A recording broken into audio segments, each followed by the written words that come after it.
Ооруканалардын абалы, аймактардагы дарыгерлердин жетишсиздиги көйгөйүнөн саламаттык сактоо системасы дагы деле арылган жок. Бүгүнкү күндө өлкөдө 1700 дарыгер жетишпейт. Айрыкча аймактарда жайгашкан ооруканаларда. Бул кадр тартыштыгы эмгек акынын аздыгына келип такалууда. Анткени өлкөдө 1 жыл ичинде 1500 дарыгер ишинен кеткен. Ачыгын айтканда биз деле ошол коррупция боюнча күрөш иштерин жүргүзүп атабыз. Бирок негизин алганда биздин ошо айлык баарды келип туруп айлык маянага келип такалып атат. Ошол бул дагы дарыгерлердин муктаждыктан ошону сураганга мажбур болуп аткан деп биз ар бир иликтеп чыгабыз. Ошого байланыштуу бирок биз элге дарыгерлерге түшүндүрүү иштерин жүргүзүп атабыз бул күндө ал боюнча. Бул көйгөйдү чечүү максатында министрлик тарабынан атайын программалар иштелип чыккан, бирок азырынча кадрларды көбөйтүү үчүн каражат жетишсиз экени айтылган. Каржылоо көлөмү 140 миллион 901 миң сомго болсо, учурда каржылануу көлөмү 139 миллион 901 миң сомду түзөт. Ошондой эле капиталдык салымдар беренеси боюнча капиталдык оңдоого муктаж 11 саламаттык сактоо объектилери республикалык бюджетинен каржыланууда.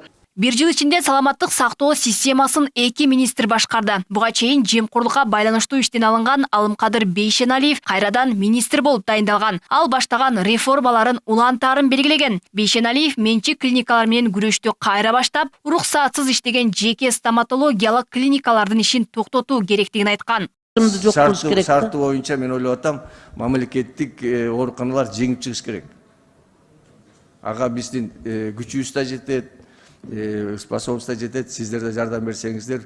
Жакын карада мен ойлоп атам, кээ бир биздин больницалар ошол жактагы главврачтардын спонсор ортап, көбү менен иштеп, частный клиникалар аралыгында алардын условиясы көп болуп, биздин жарандар уже мамлекеттик ооруканага келе башташты. Жыл башынан бери бул тармакта реформалар жасалып жатат. Бул жылы Кыргызстанда алгачкы жолу бөйрөк алмаштыруу операциясы ийгиликтүү жасалды. Операцияны Кыргыз-Түрк достугу ооруканасынын дарыгерлер тобу жасаган. Эми мекеме мындай операцияларды толугу менен ишке ашыра баштайт. 58. Кызыңыз канча жашта эле? Кызым 33-тө. Саламаттык сактоо системасында фармацевтикадагы мафия, дары-дармек көйгөйү да бар. Аткезчилик менен ташылган дарыканаларга бөгөт коюу үчүн аракеттер жасалып, Бишкек шаарындагы аткезчилик менен сакталган кампа табылган. Кээбилерин карасак, баягы өчүрүп өздөрүнчө жазыптыр да. Бул деген дары-дармектер деген уничтожение кете тургандарды ошо чорный рынокто болуп атат. Ошондой эле башка өлкөлөрдөн да чоңдор таможняга келбей, налогко келбей өтүп кеткендер болуп атат. Отравление болуп атат биздин элдерчи. Ошолордун баардыгын биз токтоттук. Ошондой эле мынакей сен айткандай Ош жергесинде, Жалал Абад жергесинде, Баткен жергесинде дагы биз өзүбүздүн баягы менин приказым менен комиссия түзүлгөн. Алар да иштеп атат. Министрлик бул абалдан чыгуу үчүн аймактарда мамлекеттик дарыканаларды ачкан. Анда дарылар жеке дарыканаларга караганда 10-15% арзан сатылат. Деген менен анда бардык дарылар сатылбайт. Жаранды ком саналуу гана дарылар сатка коюлганын айтып жатышат. Ар кандай да эми акчасы бар, жогу бар, азыркы заманда көбү кыйналышат. Иштебегендер толтура, оорулуу адам ошончо. Коррупция болуп калбады. Ошо байланыштуу баары жок эле өзүнүн тууганына тартып эле өзүнүн клиникадагы баягы иштеген жерлерин ошолорго дары аркылуу кагаз жазып берип ушундай болуп калды. Ооба, чынында азыр көбү Турцияга кетип атышат. Да башка чет мамлекеттерге барып атышат, ден соолугуна байланыштуу. Эми ошолор бизде Кыргызстанда түзүлсө жакшы болот эле. Бишкекте, Ошто, экинчи борбордо. Анан биздин жарандарыбызга жеңил болот эле.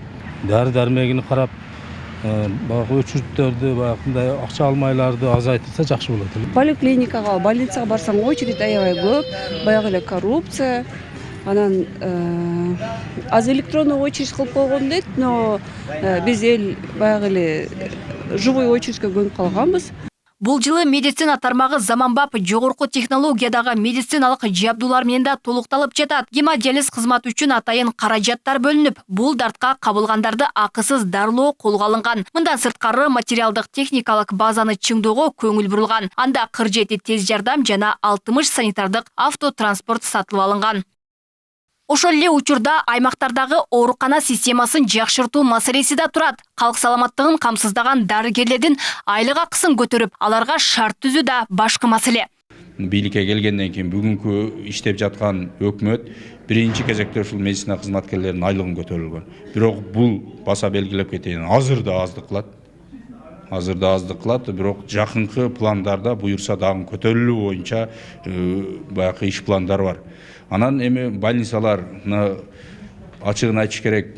Сиздер көрдүңүздөрбү? Мына эми жакында 1-2 жыл мурда мына шаардык больница курулганда, аны эсепке албаганда бир жаңы зданиялар, кебирки ооруканалар эски садиктердин ордунда иштеп келди. Эске салсак, өлкөдө боор жана бөйрөк алмаштырган 1000ге чукул адам жашайт. Алардын көпчүлүгү Бишкек шаарында жана Чүй облусунда. Өлкөдө ооруканаларга жыл ичинде жалпы 1 миллиондон ашык жаран кайрылган. Алмагүл Эрке, Багысы, Адилбек Абдакимов, Ош ТВ.